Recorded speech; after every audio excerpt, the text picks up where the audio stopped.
Hi, I'm Sarah. Today I'm going to read you the story of Laura, which is titled like this. At a family dinner, my parents casually mentioned my sister's kids would be moving in with me while she was building her love life. "You won't mind, will you?" they smiled. I said nothing. They had no idea I had already moved into another apartment. "Well, let's go." My name is Laura, and I'm 32 years old. I work as an accountant at a trading company, nothing fancy but it pays the bills. I live in a rented apartment on the east side of town, small but cozy. Every other Saturday, I drive to my parents' house for dinner. It's become this routine that I can't seem to break, even though half the time I'd rather just stay home and binge-watch Netflix. But family is family, right? That's what my mother always says. This particular Saturday started like all the others. I pulled into my parents' driveway and saw my sister Jennifer's beat-up Honda already there. Jennifer is 3 years older than me, she's 35, and she has 3 kids, Emma who's 12, Jake who's 10, and little Sophie who just turned 8. They're good kids, don't get me wrong, but they're a handful. And Jennifer, well, she's been divorced for 2 years now, and it's been a wild ride ever since. The thing is, my parents pay half of Jennifer's rent, and I pay the other half. Not that I mind helping the kids, they didn't ask for any of this. But sometimes I wonder if Jennifer would try a little harder to get back on her feet if she wasn't getting so much help. I knocked on the door and heard the usual chaos from inside, kids yelling, my mother's voice trying to restore order, and my father's TV blaring some sports show. "Laura's here," my mother called out as she opened the door. Mom is 58, still works part-time at the local library, and has this way of making everything sound like either a crisis or a celebration. There's no middle ground with her. Dad looked up from his recliner and nodded. He's 61, retired from the post office last year, and spends most of his time watching sports or complaining about his blood pressure medication. "Hey kiddo," he said, "how's work?" Same old, numbers don't lie, but people sure do try to make them." He chuckled and went back to his game. I made my way to the kitchen where I found Jennifer trying to get Sophie to stop pulling Jake's hair while Emma sat at the counter scrolling through her phone like nothing was happening. This is my sister Jennifer. She's pretty, always has been, with blonde hair and blue eyes that she knows how to use to her advantage. But she's also the kind of person who thinks the world revolves around her problems.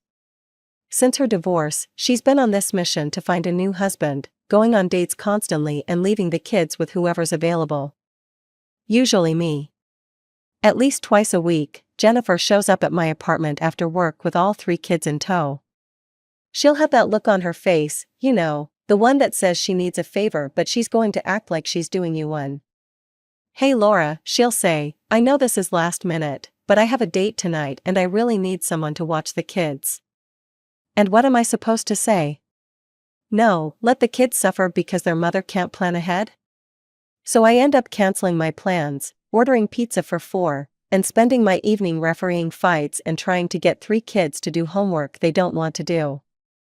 Emma's okay, she's almost a teenager and mostly keeps to herself. But Jake and Sophie? They're like tiny tornadoes. They fight constantly, they're picky eaters, and they have more energy than a power plant. By the time Jennifer comes back around 11 p.m., I'm exhausted and they're finally asleep. "You're the best sister ever," she'll say, scooping up the sleeping kids. "I don't know what I'd do without you." Then she's gone, and I'm left cleaning up the mess and wondering why I never say no. The weekends are even worse. Jennifer and Mom will decide they need to go shopping, and somehow I end up babysitting all day. Not asked, told.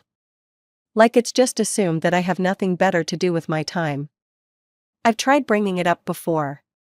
I've said things like, "Jen, I need some personal time too," or "maybe we should set up a schedule so this isn't always last minute." But every time I do, she starts crying and talking about how hard it is to be a single mom, and how she just needs to find someone who can be a father to her kids. Then my parents jump in with their favorite lecture about how family comes first, and how I'm being selfish for not wanting to help my sister in her time of need. Selfish? Like I haven't been helping for the past 2 years. but tonight felt different. As we all sat down for dinner, Jennifer had this look on her face. She was practically glowing, and she kept exchanging these knowing glances with my parents. "So," she said, cutting into her pot roast, "I have some news." My parents nodded like they already knew what was coming. "I met someone," Jennifer continued. "His name is David, and he's really great.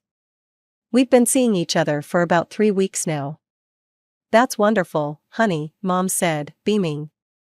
"The thing is," Jennifer went on, "I really think this could be something serious. He's different from the other guys I've dated. He's stable, he has a good job, and he's looking for something real." I waited for the other shoe to drop. There's always another shoe with Jennifer. "The only thing is," she said, glancing at the kids who were making a mess of their food, "I haven't told him about Emma, Jake, and Sophie yet. I want to make sure we're solid before I bring them into it." I should have seen it coming. Jennifer never just shares good news, there's always a catch, always something she needs. "So anyway," Jennifer continued, completely ignoring the fact that Sophie was now flicking peas across the table at Jake, "David asked me to go away with him this weekend. There's this really nice mountain resort about 2 hours from here, and he got us a cabin." My fork froze halfway to my mouth. "Here we go." "The thing is," Jennifer said, looking directly at me now, "I need someone to watch the kids. Just for the weekend, Saturday morning to Sunday evening." I put my fork down. "This weekend? Jennifer, I can't. It's my best friend Amy's birthday party on Saturday night. I already RSVP'd and everything." The table went quiet, even the kids stopped their shenanigans and looked up. Before Jennifer could answer, Mom jumped in. "Laura, honey, your sister is more important than some friend's birthday party." "Some friend," I felt my voice getting louder. "Amy has been my best friend since college. And I'm tired of being the default babysitter every time Jennifer has a date." Jennifer's eyes were getting watery. "I can't believe you're being like this." "I'm being realistic, I watch them twice a week already. I pay half your rent. When do I get to have a life?" "You're being selfish," Mom said sharply. "Jennifer needs to establish her personal life.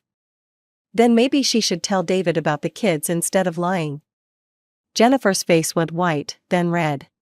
She grabbed her purse and the kids' backpacks, practically dragging them out the door. Sophie was crying now, not understanding why everyone was upset. I heard the car door slam and the engine start. The house fell silent except for the tick of the grandfather clock in the hallway. Then it started. "Are you happy now?" Mom asked, her voice cold. "She's a single mother going through a hard time. She deserves to find someone who can be a father to those children. And I deserve to have my own life." "You're being selfish, Laura, family comes first."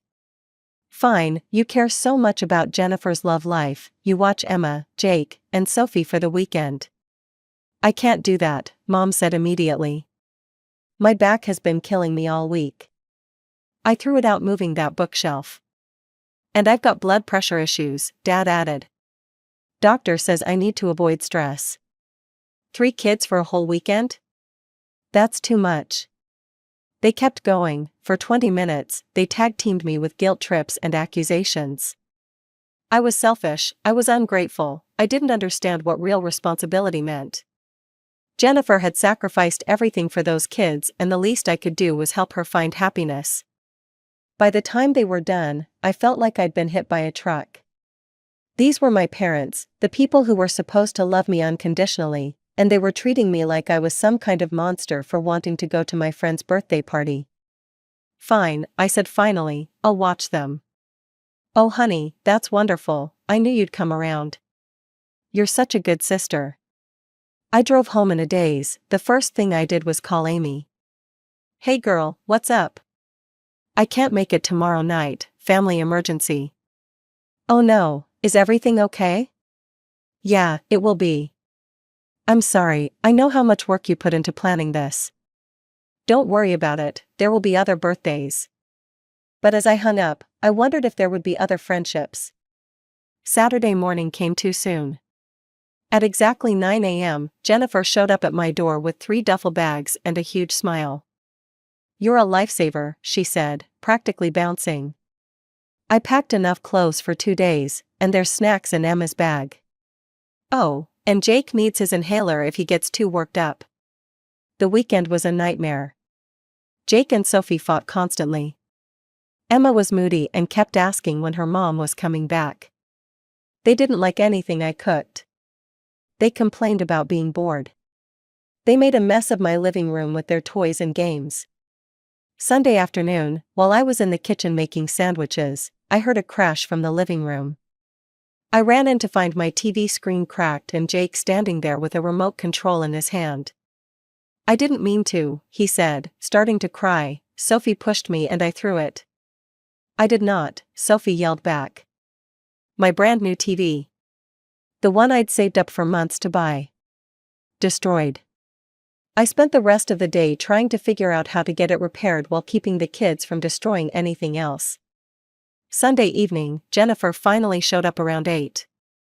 She looked relaxed and happy, like she'd had the best weekend of her life. How did it go? She asked, barely glancing at the kids who were already putting on their shoes. They broke my TV. Oh, that's too bad, kids, you know, she shrugged, ready to go home. Guys?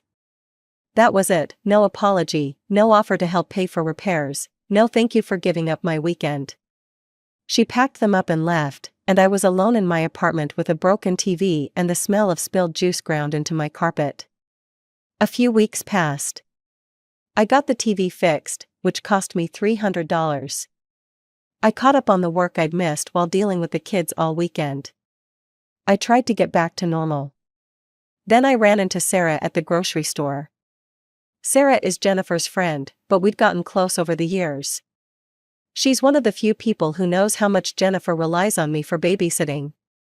Laura, hi, she looked a little uncomfortable when she saw me. Listen, I need to tell you something. I probably shouldn't, but I think you should know. My stomach dropped. What? I had coffee with Jennifer yesterday, and she told me about her plans with David. What plans? Sarah looked around like she was afraid someone would overhear. She wants him to move in with her, but she still hasn't told him about the kids. What do you mean? She's planning to send Emma, Jake, and Sophie to live with you for a few months. Just until she can ease David into the idea of having kids around. I stared at her. She wants to what? She figures you can take care of them during the day while you're at work, maybe hire a babysitter if you need to. She said you wouldn't mind since you don't have kids of your own. A babysitter that I would pay for? Well, yeah, she said she'd be tight on money with David living there. I thanked Sarah and somehow made it through the rest of my shopping. But all I could think about was Jennifer's plan. She wanted to dump her kids on me for months, make me pay for their childcare, and lie to David about their existence. How could she even think of such a thing? After Sarah told me about Jennifer's plan, I couldn't sleep for 2 days. Every time I closed my eyes, I imagined coming home from work to find 3 kids waiting for me, day after day, for months. I pictured myself paying for babysitters I couldn't afford while Jennifer played house with David, pretending she was childless. At first, I thought about confronting her. I imagined calling her up and screaming about how selfish and crazy she was. I thought about showing up at my parents' house and telling them exactly what I thought about their precious daughter's latest scheme. But then I realized something. If I made a big scene, they'd just guilt-trip me again. Mom would cry about Jennifer's hard life. Dad would lecture me about family loyalty. Jennifer would sob about how I was ruining her chance at happiness. And somehow, I'd end up watching those kids anyway. So I decided to be smarter about it. The next morning, I called my landlord, Mr. Peterson. He's this older guy who owns 3 rental properties in town. I've been a good tenant for 2 years, always paid on time, never caused problems. Mr. Peterson, it's Laura Mitchell. I need to ask you about breaking my lease early due to family circumstances. As soon as possible. Well, you've been such a good tenant, Laura. If you can be out by the end of next week, we'll call it even. I've got someone interested in the place anyway. I hung up feeling lighter than I had in weeks. I had 2 weeks to find a new place and move. 2 weeks before Jennifer's plan went into action. I spent my lunch breaks apartment hunting. I wanted something on the other side of town, far enough away that Jennifer couldn't just show up unannounced. I found a perfect place, a one-bedroom apartment in a complex near the river. It was actually cheaper than my current place, and the landlord could have me moved in within a week. I took vacation days to pack and move. I didn't tell anyone what I was doing. Not my parents, not Jennifer, not even Amy. I just quietly transferred my stuff to the new apartment, box by box. By Thursday, I was completely moved into my new place. I sat in my new living room, eating takeout Chinese food, when my phone rang. It was Mom. "Laura, honey, I wanted to invite you to dinner on Saturday. Your father's making his famous barbecue ribs." Her voice sounded weird, like she was trying too hard to sound casual. I knew exactly why she was calling. This was going to be the dinner where they'd spring Jennifer's plan on me. Saturday afternoon, I drove to my parents' house knowing this would probably be the last family dinner I'd have for a long time. But I was ready for it. Jennifer's car was already in the driveway when I arrived. Through the window, I could see Emma, Jake, and Sophie running around the backyard while Dad worked at the grill. "Laura," Mom hugged me when I walked in, perfect timing. "We're almost ready to eat." We sat down at the picnic table in the backyard. The kids were being relatively well behaved, probably because they were outside and had room to run around. "So," Jennifer said after we'd been eating for a few minutes, "I have some exciting news." Mom and Dad exchanged glances. They definitely knew what was coming. David and I have decided to take our relationship to the next level. He's going to move in with me for a few months, kind of like a trial run before we talk about getting engaged. "That's wonderful, honey," Mom said. "The thing is," Jennifer continued, looking at me, "he's not ready to jump into the whole family thing yet. So I thought maybe Emma, Jake, and Sophie could stay with you for a while. Just until David gets comfortable with the idea of having kids around." I nodded and kept eating my ribs. "It would just be for a few months," Jennifer went on.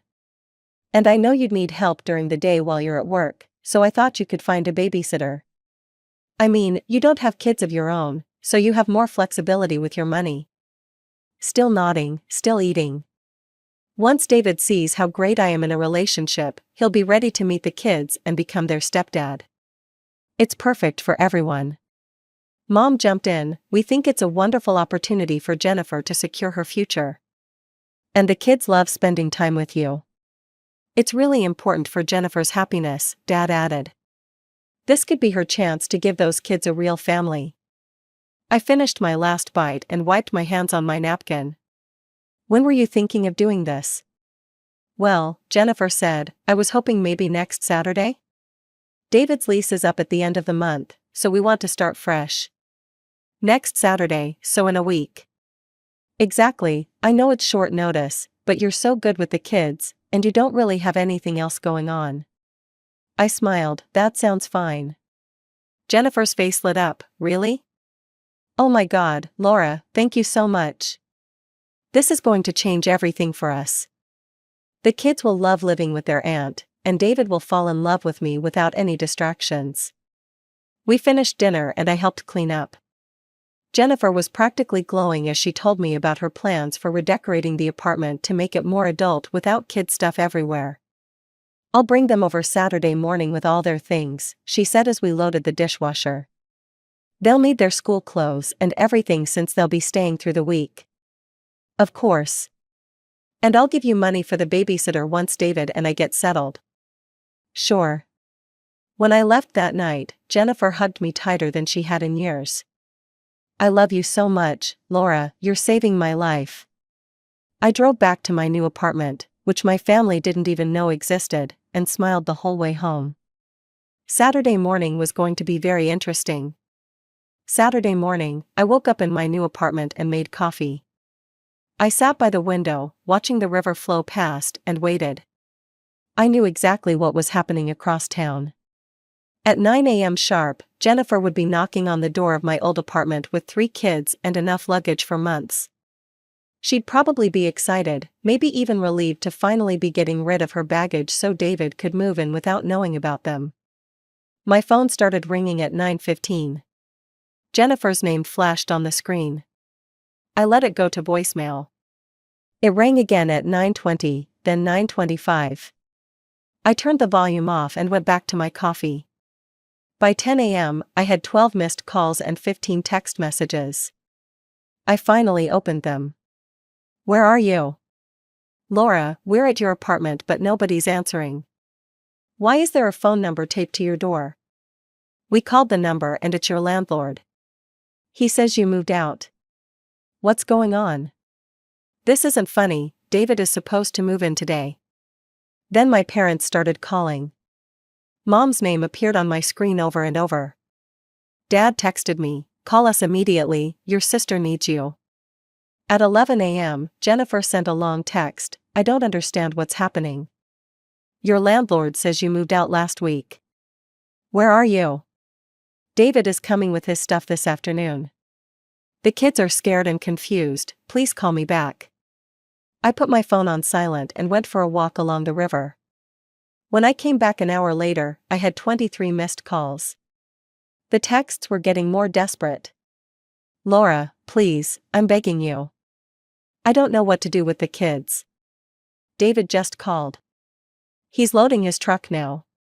I need you to take Emma, Jake, and Sophie right now.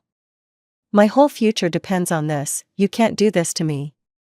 I made myself lunch and read a book. My phone kept buzzing, but I ignored it. Around 4 p.m., I got a text from Jennifer that was just, "I hate you." At 6 p.m., my cousin Rachel called. Rachel is Jennifer's age but way more sensible. We'd always gotten along well. "Laura, thank God you answered. I just got off the phone with your mom, what happened?" I told Rachel everything. About the constant babysitting, about Jennifer's plan to dump the kids on me for months, about the weekend disaster where they broke my TV, about how my parents always took Jennifer's side. Rachel was quiet for a long time. "Jesus, Laura, I had no idea it was that bad." Nobody did, because every time I tried to talk about it, I was being selfish. "So you just disappeared?" "I moved, I have a new apartment across town. They can't find me because I don't want to be found." "Well, what happens now?" "I don't know, but I'm not going back to being Jennifer's free babysitter." "Good for you," Rachel said, honestly, good for you. 2 weeks later, Rachel called again. "You're not going to believe this." I got the full story about what happened with David. When Jennifer couldn't get the kids to you, she was stuck. David showed up with his moving truck, ready to move in, and there were 3 kids there that he'd never heard about. Jennifer had to confess that she'd been lying to him for months about having children. He was so angry about the deception that he loaded his stuff back up and left immediately. I wasn't surprised, but I felt a little sad for the kids. They didn't deserve to be treated like dirty secrets. How's she taking it? Not well, she's been calling everyone in the family, trying to get them to convince you to come back. But honestly, Laura, people are starting to see through her drama. Uncle Mike asked Mom why you were expected to raise Jennifer's kids when Jennifer should be doing it herself. A few days later, Mom called. I almost didn't answer, but something made me pick up. "Laura," her voice was cold, "we need to talk. You destroyed your sister's life. David was perfect for her, and now he's gone because you refused to help your family." "Mom, Jennifer destroyed her own relationship by lying about having kids. She was protecting her future. She was being dishonest, and she expected me to help her lie. You're excluding yourself from this family with your selfishness. You excluded me first, when you decided my life didn't matter as much as Jennifer's." Mom was quiet for a moment. "What do you want from us, Laura?"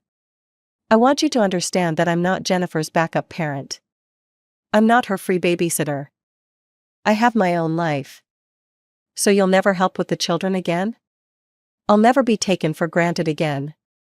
"Then I guess we have nothing more to talk about." "I guess not." She hung up. That evening, I got a text from Jennifer. It was brutal. "You are dead to me, I never want to see you again. You ruined my life and I will never forgive you. After reading that message, I did something I'd been thinking about for weeks. I logged into my bank account and canceled the automatic transfer for Jennifer's rent. Half her rent money was gone, just like that. I screenshotted the cancellation and texted it to Jennifer with a message: "Since I'm dead to you anyway, I figured you wouldn't want my help with your rent either."